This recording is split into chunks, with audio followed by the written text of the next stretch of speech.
বিসমিল্লাহির রহমানির রহিম। আসসালামু আলাইকুম এভরিওয়ান।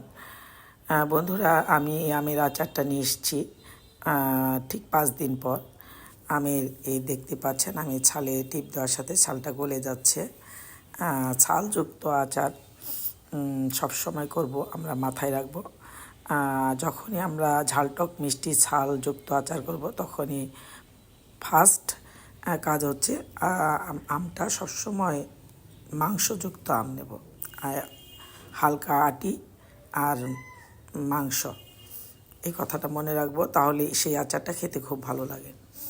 আমি ছালটা নরম হওয়ার টিপসটা হচ্ছে, আমি আরেকটা প্রথম ভিডিওটাতে বলেছিলাম যে ছালটা কোনোভাবে আচারটা যখন হলুদ লবণ মরিচ দিয়ে মেখে রোদে দিয়েছিলাম, তখন 2 দিন শুধু একটু রোদ লাগাতে হবে, 2 দিনের বেশি দেওয়া যাবে না। 2 দিনের বেশি দিলেই আচারের ছালটা একদম শক্ত চাবুকের মতো হয়ে যাবে।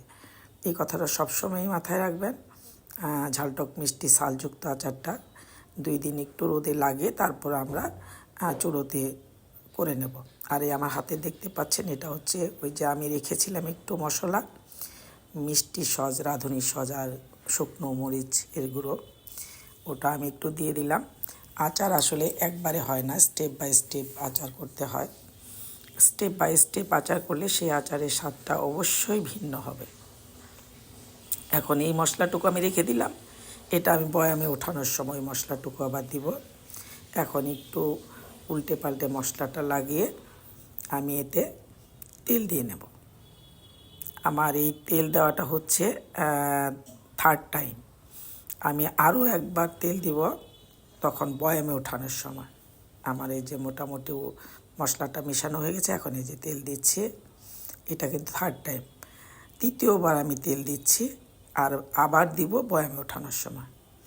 এখন এই আচারটা আমি আরও 4 থেকে 5 দিন রোদে দেব, দিয়ে আমি এটা আবার যখন বয়ামে উঠাবো, আবার আমি ওই তেল আর মশলাটা মিশিয়ে নেব, নিয়ে বয়ামে উঠিয়ে তারপর বয়ামে একদম ডুবো ডুবো করে সরিষার তেল দিয়ে রাখবো।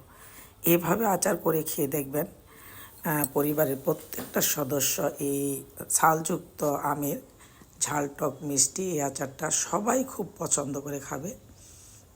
যারা আচার পছন্দ করেন না, এরকম অনেকেই আছে আচার তেমন একটা পছন্দ করেন না, তারা তো করবেনই।